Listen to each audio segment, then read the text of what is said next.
Student as you all know कि हमारी economics की क्विक रिवीजन वीडियोस चल रही हैं। इससे पहले हमने बैलेंस ऑफ पेमेंट करा था।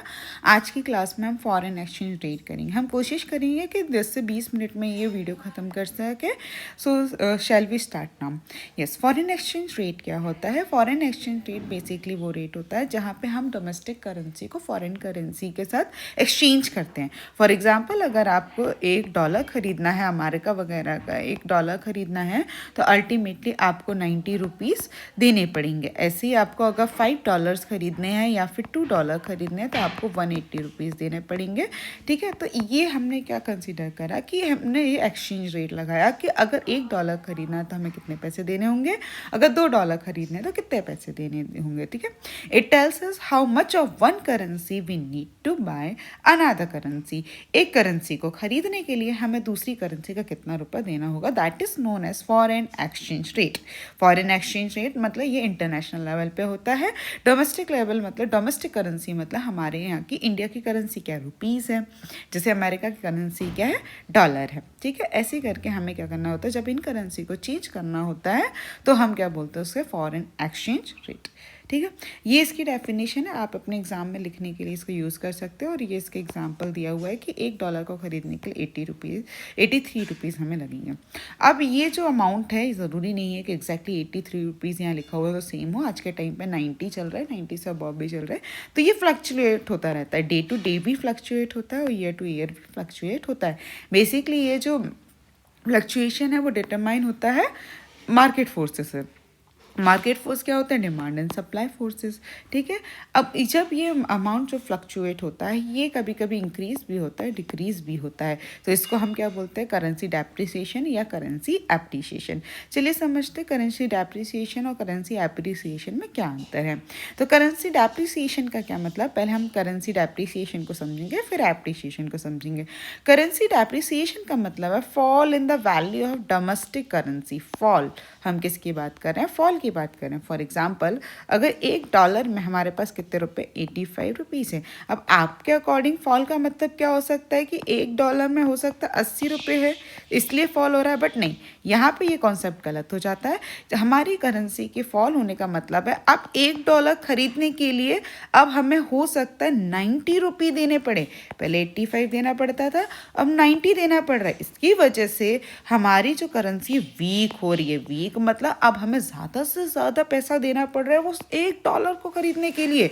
It means that dollar strong हो रहा है और हमारी कंट्री की करेंसी डेप्रिशिएट हो रही है, मतलब हमारी कंट्री की करेंसी गिर रही है। ठीक है, तो जब भी ध्यान रखिएगा थोड़ा सा अपोजिट कॉन्सेप्ट है। डेप्रिशिएशन का मतलब कम होना होता है, लेकिन यहाँ पे हमारी जो कंट्री के रुपीज़ हैं हमें ज़्यादा रुपए देने पड़ते हैं, तब जाके हम $1 खरीद पाते हैं। ठीक है, इसकी वजह से हमारा जो रुपी होता है, हमारा जो डोमेस्टिक करेंसी होती है वो वीक हो जाती है। ठीक है, यहाँ पे एग्जाम्पल भी दिया हुआ, $1 आप पहले 85 देते थे, अब $1 के आपको 90 देना पड़ेगा। बट ये जो डेप्रिसिएशन है, depreciation is different from devaluation. अब डेप्रिसिएशन डिफरेंट कैसे डिवैल्यूएशन से, क्योंकि डेप्रिसिएशन जो होता है मार्केट फोर्सेस पे वर्क करता है। मार्केट फोर्सेस का क्या मतलब, demand and supply. But devaluation जो वर्क करता है वो बेसिकली ये किसके द्वारा किया जाता है, गवर्नमेंट के द्वारा किया जाता है। ठीक है, अब इसके फैक्ट्स क्या होते हैं, बेसिकली हमारे यहाँ इसके फैक्ट्स हमारे इंपोर्ट, एक्सपोर्ट और नेशनल इनकम, यही दोनों में कॉमन है, एप्रिसिएशन डेप्रिसिएशन दोनों में। अब इससे क्या होता है, जब डेप्रिसिएशन होता है तो हमारे जो डोमेस्टिक गुड्स होते हैं वो बेसिकली फॉरेनर्स के लिए, फॉरेन कंट्री के लिए चीप हो जाते हैं। और हमारे यहाँ के लोग क्या होते हैं, हमारे यहाँ के लोग मान के चलिए पहले आपको $1 में सिर्फ 85 रुपीज़ मिलते थे सामान बेचने पर, बट अब वही $1 में आपको 90 रुपीज़ मिलेंगे। तो आप अपना एक्सपोर्ट बढ़ाओगे कि नहीं बढ़ाओगे, ऑफकोर्स आप अपना एक्सपोर्ट बढ़ाओगे। वही आपको पहले 85 रुपीज़ देने पड़ते थे किसी भी प्रोडक्ट को खरीदने के लिए, अब आपको 90 देने, इसलिए आपका जो इंपोर्ट होगा वो क्या हो जाएगा, डिक्रीज हो जाएगा। जब आपका एक्सपोर्ट ज़्यादा इंपोर्ट कम हो तो अल्टीमेटली हमारी नेशनल इनकम क्या होती है, इंक्रीज होती है। ठीक है। वही हमारा करेंसी एप्रिसिएशन में बिल्कुल अपोजिट कॉन्सेप्ट है, जहाँ हमारी डेप्रिसिएशन में हमारी करेंसी की वैल्यू डिक्रीज होती थी, अब हमारे करेंसी की एप्रिसिएशन में वैल्यू इंक्रीज हो जाएगी। ठीक है। Domestic currency, the value of domestic currency will be increases in terms of foreign currency. यहाँ पर करेंसी एप्रिसिएशन में हमारी जो करेंसी होती है डोमेस्टिक करेंसी वो स्ट्रांग हो जाती है। क्यों? क्योंकि पहले हमें क्या करना पड़ता था, $1 खरीदने के लिए 85 रुपीज़ देना पड़ता था, अब उसी डॉलर को खरीदने के लिए हमें 80 रुपीज़ देना होगा। ठीक है। ये concept appreciation is also different from revaluation. क्यों? क्योंकि रिवैल्यूएशन गवर्नमेंट करती है और एप्रिसिएशन कौन करता है? मार्केट फोर्स करती है। ठीक है। डिमांड एंड सप्लाई, इसका इम्पैक्ट अपोजिट इम्पैक्ट है किसके ऊपर? एक्सपोर्ट, इंपोर्ट और नेशनल इनकम के ऊपर। अब हमारा जो करेंसी एप्रिसिएशन है फॉरेन गुड्स को चीपर बनाता है डोमेस्टिक कंट्री में। एक्सपोर्ट, अगर आपको ऑलरेडी पता है कि हमें 85 के सिर्फ 80 रुपीज़ ही मिलेंगे, तो फिर आप क्या करोगे? अपना एक्सपोर्ट कम कर दोगे, बाहर सामान ज़्यादा नहीं बेचोगे। लेकिन आपको पता है 85 के 80 रुपीज़ देने पड़ेंगे, तो आप इम्पोर्ट ज़्यादा करोगे। इम्पोर्ट मतलब क्या होता है? सामान खरीदना कम में पड़ रहा है तो आप खरीदोगे। लेकिन हमारा एक्सपोर्ट कम हो जाएगा, इंपोर्ट ज़्यादा हो जाएगा, तो हमारी कंट्री की जो नेशनल इनकम होगी वो कम हो जाएगी। Let us talk about types of foreign exchange rate system. अब किस किस तरह के फॉरेन एक्सचेंज रेट सिस्टम होते हैं? बेसिकली 3 तरह के फॉरेन एक्सचेंज रेट सिस्टम होते हैं। Fix exchange rate system, flexible exchange rate system and manage exchange rate system. Fix exchange rate system का मतलब होता है packed exchange rate system. Fix को पैक्ड एक्सचेंज रेट सिस्टम भी बोला जाता है। अभी ये जो एक्सचेंज रेट होता है कंट्री का वो फिक्स होता है। किसके द्वारा फिक्स किया जाता है? गवर्नमेंट के द्वारा। ध्यान रखिएगा, फिक्स अगर एक्सचेंज रेट सिस्टम है तो उसको कौन कंट्रोल करता है, कौन इंटरवीन करता है? गवर्नमेंट इंटरवीन करती है।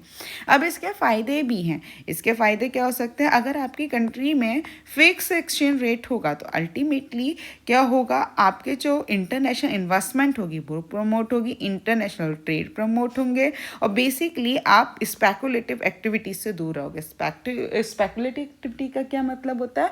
जैसे कि कोई जुआ खेलता है कि एक कंट्री से हम उसने करेंसी खरीदी, दूसरी कंट्री में जाके बेच दी, और फ्लक्चुएशन का वेट करता है कि आज कम में हम खरीद लेते हैं, कल इसका रेट बढ़ जाएगा तो हम आगे चल के उस करेंसी को बेच देंगे। बट अगर फिक्स हो गया है तो अल्टीमेटली किसी भी आर्बिट्रेजर के लिए, किसी भी ट्रेडर के लिए ऐसा करना पॉसिबल नहीं होता। ठीक है। तो ये इसके मेरिट्स अगर फिक्स हैं तो अल्टीमेटली कैसे हम प्रमोट कर सकते हैं कि दूसरी कंट्री का क्या होता है, दूसरे कंट्री के जो इन्वेस्टर्स होते हैं उनको ट्रस्ट होता है कि नहीं, यहाँ पे क्या होगा, करेंसी फ्लक्चुएट नहीं करेगी, तो ज़्यादा से ज़्यादा प्रॉफिट दे कैन अर्न।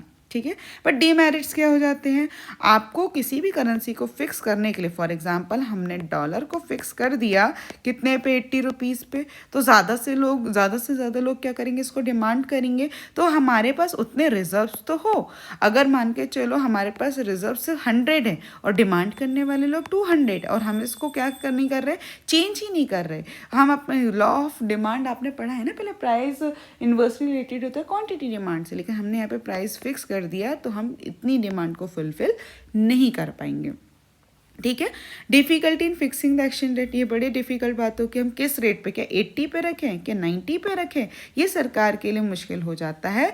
$1 को अगर हम कितने पे रख रहे हैं, 90 पे रख रहे हैं कि 100 पे रख रहे हैं, ये दिक्कत होती है सरकार के लिए कि किस रेट पर फिक्स करना है। और also exchange rate are not fix long time के लिए, शॉर्ट टाइम के लिए फिर भी किया जा सकता है, लॉन्ग टाइम के लिए एक्सचेंज रेट फिक्स नहीं किए जा सकते। ठीक है। एक अगर आपको समझ में ना आया तो एक बार वीडियो को फिर से देख लीजिएगा।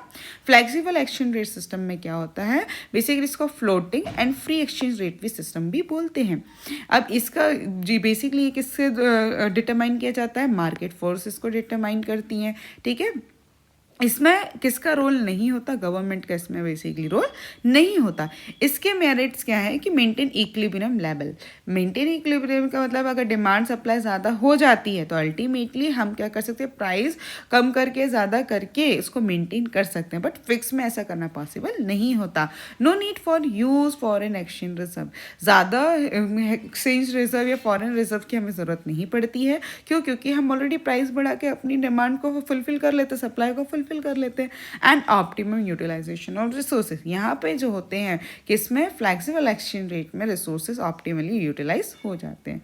ठीक है, लेकिन इसके भी डिमेरिट्स हैं कि कंट्री के जो करेंसी होती है, एक्सचेंज रेट होते हैं, वो स्टेबल नहीं होते, तो हमारे जो इन्वेस्टर्स होते हैं उनका ट्रस्ट कभी ना कहीं थोड़ा सा चेंज होता रहता है, या वो ट्रस्ट नहीं कर पाते कि हमारी कंट्री में इन्वेस्ट करना है कि नहीं करना। बेसिकली इससे क्या होगा, discourage foreign trade and investment, हमारे यहाँ का जो फॉरेन ट्रेड और इन्वेस्टमेंट होगा वो कहीं ना कहीं डिस्करेज होगा। एंड एक टाइम बाद क्या होगा, हम इसमें एक तरह का इन्फ्लेशनरी सिचुएशन भी देख सकते हैं, महंगाई भी देख सकते हैं, जब क्या होती है, करेंसी ज़्यादा फ्लक्चुएट करती है।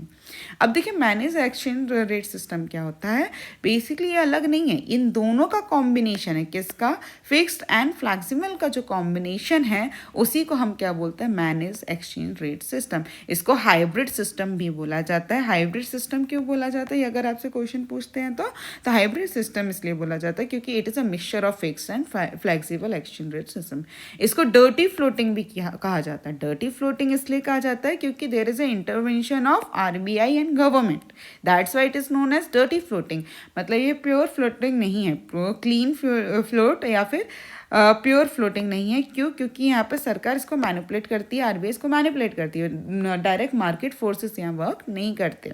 ठीक है, मतलब it is a combination of both. अब इसका पर्पस क्या है, बेसिकली इसका जो पर्पस होता है, aim to keep exchange rate close to the desired target value. जो टारगेट वैल्यू सरकार ने डिसाइड करी है उसके क्लोज रहने के लिए बेसिकली दोनों वर्क करते हैं, आरबीआई एंड मार्केट फोर्सेस। ठीक है, नेक्स्ट टॉपिक हमारा डिवैल्यूएशन एंड रिवैल्यूएशन। अब डिवैल्यूएशन एंड रिवैल्यूएशन में क्या अंतर है। अब डिवैल्यूएशन का मतलब क्या होता है, reduction in the value of domestic currency. मतलब क्या होगा, $1 में हम पहले 85 दे रहे थे, अब $1 में हम 90 रुपये देंगे तो जाके हम $1 खरीद पाएंगे। ठीक है, तो वो डिवैल्यूएशन है। लेकिन ये डेप्रिसिएशन से डिफरेंट है। क्यों, क्योंकि यहाँ पे गवर्नमेंट वर्क करती है। ठीक है, वही हमारा रिवैल्यूएशन क्या होता है, रिवैल्यूएशन का मतलब होता है $1 में हम पहले 85 रुपीज़ दे रहे थे, अभी $1 में हम कितना देंगे, $1 में हम 80 रुपीज़ देंगे। ठीक है, $1 को खरीदने के लिए 80 रुपीज़ देंगे। ये बेसिकली किसके अंडर में आएगा, डिवैल्यूएशन रिवैल्यूएशन। क्यों इसको बोलते हैं, कैसे अलग है डेप्रिसिएशन और एप्रिसिएशन से। डेप्रिसिएशन में हम क्या करते हैं, बेसिकली मार्केट फोर्सेस का इस्तेमाल करते हैं, लेकिन डिवैल्यूएशन रिवैल्यूएशन में कौन वर्क करता है, गवर्नमेंट वर्क करती है under the fixed exchange rate system. चलिए अब समझते हैं डिवैल्यूएशन एंड डेप्रिसिएशन में क्या अंतर है। बेसिकली दोनों fall in the value of domestic currency. $1 का हमने क्या कहा था, 85 से 90 हो रहा है, तो ये दोनों ही डेप्रिसिएशन एंड डिवैल्यूएशन है, बट एक में गवर्नमेंट वर्क कर रही है और एक में मार्केट फोर्स वर्क कर रहे हैं। एक फिक्स एक्सचेंज रेट सिस्टम के अंदर में और एक फ्लेक्सिबल एक्सचेंज रेट सिस्टम के अंदर में है। ठीक है, अब नेक्स्ट है हमारा demand for foreign exchange and supply for foreign exchange. तो बेसिकली इसके रीजंस क्या है, क्यों फॉरेन एक्सचेंज की ज़रूरत है, क्यों हमें डॉलर को रुपये में कन्वर्ट करने की ज़रूरत है या फिर रुपये को डॉलर में कन्वर्ट करने की ज़रूरत है। सिंपल सा रीज़न है, हम दूसरे फॉरेन ट्रेड करते हैं, दूसरी कंट्री के साथ ट्रेड करते हैं, तो जब भी हम इंपोर्ट एक्सपोर्ट करते हैं उस टाइम पर हमें किसकी ज़रूरत पड़ती है, हमें ज़्यादा से ज़्यादा रिजर्व की ज़रूरत पड़ती है। ठीक है, तो इसमें हमने क्या देखा, डिमांड फॉर फॉरेन एक्सचेंज। अब हमें डिमांड मतलब हमें क्यों ज़रूरत है डॉलर की, तो बेसिकली जब हम सामान खरीदते हैं, बाहर की कंट्री से सामान खरीदते हैं, तो हमें पेमेंट उन्हीं की करेंसी में करना होता है, हमारी इंडियन करेंसी में नहीं करना होता। इसलिए हम क्या करते हैं, डिमांड करते हैं। Imports of goods and services के लिए डिमांड करते हैं। टूरिज्म जाते हैं, हम बाहर कहीं घूमने जाते हैं, तो बेसिकली हमें उनकी करेंसी में पेमेंट करना होता है, हम अपनी करेंसी में पेमेंट नहीं करते। Unilateral transfer send to abroad, it means that कि अगर आप यहाँ से इंडिया से कहीं पैसा बाहर भेज रहे हो तो बेसिकली आप डॉलर में भेजोगे, इंडियन करेंसी में नहीं भेजोगे। परचेस ऑफ एसेट, दूसरी कंट्री से आपने कोई भी एसेट परचेस किया तो उनको पेमेंट किस में करोगे, फॉरेन करेंसी में करोगे। स्पेकुलेशन, स्पेकुलेशन का क्या मतलब है कि अगर कोई पर्सन क्या करना चाह रहा है, करेंसी को खरीद और बेच कर उसको क्या करना चाह रहा है, प्रॉफिट कमाना चाह रहा है, तो इन केस तो जैसे ही वो क्या करेगा, उसे लगा कि आज डॉलर कितने रुपए का, मान के चलो 40 रुपये का है, तो उसने क्या करा, इंडियन करेंसी में 40 रुपये में खरीद लिया। अब वो वेट करेगा उस डॉलर को बेचने के लिए, वेट करेगा, काहे के लिए वेट करेगा, कि आगे चल के जब ये $90 होगा तो आगे चल के वो उसको बेच सके। That is a speculation. आपने क्या किया, इस तरह की एक्टिविटी परफॉर्म करी। आपने क्या किया, demand for foreign exchange arises when people want to make gains from the appreciation of currency. ठीक है, ये करेंसी हमारी क्या थी, एप्रिशिएटेड थी, तो उसने डेप्रिशिएशन का वेट करा एप्रिशिएट करेंसी से। फिर क्या हुआ, रीपेमेंट ऑफ इंटरेस्ट लोन। जब आप इंटरनेशनल लोन्स लेते हो, फॉरेन करेंसी लोन करते हो, तो उनकी करेंसी में पेमेंट करने के लिए हम फॉरेन एक्सचेंज की डिमांड करते हैं। ठीक है, अब देखते हैं सप्लाई। बेसिकली चलिए पहले डिमांड को ही पूरा कर लेते हैं। अब ये डिमांड कब है, बच्चे हमारे तो ज़्यादातर क्या गलती कर देते हैं कि जब भी डिमांड कब बनता है तो वो एक्स और वाई की जो टर्म लिखते हैं कि एक्स एक्सिस पे क्या लिखना है, वाई एक्सिस पे क्या लिखना है, वो नहीं लिखते हैं। तो ये गलती मत करिएगा।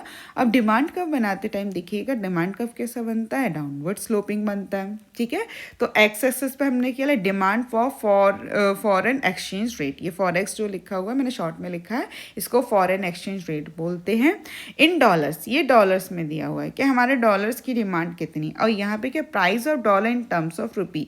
मतलब यहाँ पे बेसिकली $1 की डिमांड हो रही है कि हमें $1 के लिए 80 रुपये देने हैं, 120 देने और 140 देने हैं। ठीक है, 40 रुपीज़।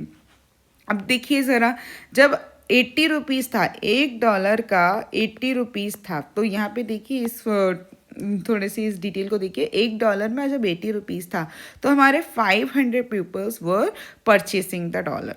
ठीक है, जब $1 को खरीदने के लिए सिर्फ 80 रुपये देने पड़ रहे तो 500 लोगों ने खरीद लिया। लेकिन जैसे ही हमारी करेंसी डेप्रिशिएट करी, इस केस में डेप्रिसिएशन हो रहा है, जैसे हमारी करेंसी डेप्रिशिएट करी, करेंसी डेप्रिशिएट $1 से अब 80 से 120 देना पड़ रहा है, तो इस केस में हमारे जो लोग होंगे वो कम हो जाएंगे। तो सिर्फ 200 लोग ही उसको खरीदेंगे डॉलर को। लेकिन जैसे करेंसी एप्रिसिएशन हुआ, एप्रिसिएशन का क्या मतलब है, करेंसी एप्रिसिएशन, $1 को खरीदने के लिए सिर्फ 40 रुपये देना, तो 800 पीपल ने इसको खरीदा। किसको, डॉलर को खरीदा। ये हमारा क्या है, ये केस है। ये करेंसी नीचे का क्या, करेंसी एप्रिसिएशन का केस है ये वाला, और ये वाला जो केस है करेंसी डेप्रिसिएशन का केस है। I hope you understood demand का। अब बात करते हैं कि हमारे सप्लाई ऑफ फॉरेन एक्सचेंज। अब हमें सप्लाई करनी है, मतलब दूसरी कंट्रीज़ को क्या ज़रूरत पड़ती है, जब हम एक्सपोर्ट करते हैं तो गुड्स एंड सर्विसेज को एक्सपोर्ट करते टाइम हम पेमेंट किस में लेंगे, इंडियन करेंसी में लेंगे। तो एक्सपोर्ट के टाइम पे सप्लाई करने की ज़रूरत पड़ती है, क्या करने की, सप्लाई ऑफ फॉरेन करेंसी। ठीक है, उस टाइम पे हमें क्या करना पड़ता है, export of goods and services के लिए हमें फॉरेन करेंसी की ज़रूरत पड़ती है। फॉरेन इन्वेस्टमेंट करना है तो हमें फॉरेन इन्वेस्टमेंट करना है, तो बाहर इन्वेस्ट करना है तो हमें अपनी फॉरेन करेंसी की ज़रूरत पड़ेगी। रेमिटेंस फ्रॉम एब्रॉड, अगर किसी बाहर से अगर पैसा आया है तो हमें उसे कन्वर्ट कराने के लिए पैसे की ज़रूरत पड़ेगी। ग्रांट्स एंड डोनेशन, तो ये सारे कुछ रीजन्स है, वो आप इसको पढ़ लीजिएगा। स्पेकुलेशन अगेन सेम चीज़ है। Loans from the rest of the world, और दूसरी कंट्री से अगर हमें लोन्स रीपेमेंट मिल रहा है तो अल्टीमेटली हमारी करेंसी मिलेगा, इसलिए लोगों को ज़रूरत पड़ेगी किसकी, फॉरेन एक्सचेंज की। अब देखिए सप्लाई कर्व कैसा है, देखिए एग्जैक्ट एक दूसरे से अपोजिट है। जो हम 11th क्लास में पढ़ के आए हैं वही कॉन्सेप्ट है, सेम, अलग नहीं है। आप यहाँ पे देखोगे तो आपको ये समझ आ जाएगा। ठीक है, जैसे 40 जब था तो लोगों ने 200 लोगों ने क्या करा, सप्लाई करा। ठीक है, सप्लाई फॉर $1 को। फिर 80 जब था तो 500 लोगों ने सप्लाई करा। 120 जब रुपीज़ था तो 800 लोगों ने सप्लाई करा। ठीक है, अब डिटर्मिनेशन ऑफ एक्सचेंज रेट। अब एक्सचेंज रेट डिटरमाइन कहाँ होता है, जहाँ पे ये दोनों वैल्यू इंटरसेक्ट करती है उस जगह पर क्या किया जाता है, एक्सचेंज रेट को डिटरमाइन किया जाता है। ठीक है, जैसे ये हमारा डिमांड कब था, ये हमारा सप्लाई कब था, यहाँ पे हम डिसाइड करेंगे कि इस लेवल पे हमारे जो डॉलर की वैल्यू होगी वो 80 रुपीज़ होगी। ऐसे हम करके डिसाइड करते हैं कि हमें डॉलर की एक्चुअल में वैल्यू क्या रखनी चाहिए। ठीक है, यहाँ पे हमने इक्विलिब्रियम एक्सचेंज रेट को डिफाइन कर लिया। अब फॉरेन एक्सचेंज मार्केट क्या होता है, बेसिकली फॉरेन एक्सचेंज सिस्टम क्या होता है, in which a foreign currency are brought and sold. ठीक है, एक ऐसा सिस्टम होता है जहाँ पे फॉरेन करेंसी क्या की जाती है, खरीदी और बेची जाती है। ऐसे सिस्टम को क्या बोलते हैं, फॉरेन एक्सचेंज मार्केट बोलते हैं, जहाँ पे फॉरेन करेंसी खरीदी या बेची जाती है। ठीक है, अब इसके भी फंक्शंस होते हैं। कौन कौन से फंक्शन होते हैं, फॉरेन एक्सचेंज मार्केट के 4 फंक्शंस होते हैं। Transfer function, credit function, hedging function and speculation function. Transfer function का मतलब होता है ये मार्केट एक कंट्री से दूसरी कंट्री में पैसा ट्रांसफ़र करने में हेल्प करता है, ठीक है। जैसे हम it helps in the transferring of purchasing power from one country to another. अगर हम इंडिया का इंपोर्टर है, जैसे यूएसए से गुड्स खरीदता है इंडिया का इंपोर्टर, तो पेमेंट डॉलर में करेगा। तो ये क्या होगा, ये मार्केट कंट्री से दूसरी कंट्री में पैसा ट्रांसफ़र करने में हेल्प करता है। कौन सा मार्केट? ट्रांसफ़र फंक्शन, ठीक है। ये अब क्रेडिट फंक्शन क्या होता है? क्रेडिट फंक्शन बेसिकली कह सकते हैं कि फॉरेन ट्रेड में तुरंत पेमेंट करना ज़रूरी नहीं होता। तो उस टाइम पे क्या होता है, जो फॉरेक्स मार्केट होता है वो शॉर्ट टर्म क्रेडिट प्रोवाइड करता है, ठीक है। जैसे कि बिल्स ऑफ एक्सचेंज हो गया। तो उस टाइम पे जब इस तरह का आज के टाइम पे पेमेंट करना ज़रूरी नहीं है तो आपको फ्यूचर पेमेंट में भी मिल जाएगा। That is a credit function. तुरंत करना मतलब पैसे देने की ज़रूरत नहीं है। हेजिंग फंक्शन क्या होता है? ये मार्केट फ्यूचर एक्सचेंज रेट के रिस्क से बचाता है। जैसे कि इट इज़ अ प्रोसेस, मतलब इस प्रोसेस को हेजिंग कहते हैं। जैसे कि selling and buys goods on the some future date at the current price. आपने आज के टाइम पे डिसाइड कर लिया कि हम ये वाले गुड्स क्या करेंगे, खरीदेंगे, बेचेंगे। अगर मतलब आज के टाइम पे हमने 80 रुपये पे डिसाइड करा, अगर कल को हमारा जो $1 है अगर 90 हो जाए तो ना ही सेलर ज़्यादा पैसे की डिमांड कर सकता है, ना ही बायर ये बोल सकता है कि नहीं। मतलब कि अगर ये इनकेस 90 की जगह 70 हो गया ना, बायर भी ये नहीं बोलेगा कि मुझे 70 में ही अपना प्रोडक्ट बेचिए। तो जो रेट डिसाइड हुआ है उसी रेट पर वर्क करेंगे, ठीक है। ये यस और लास्ट है अपना स्पेकुलेशन फंक्शन।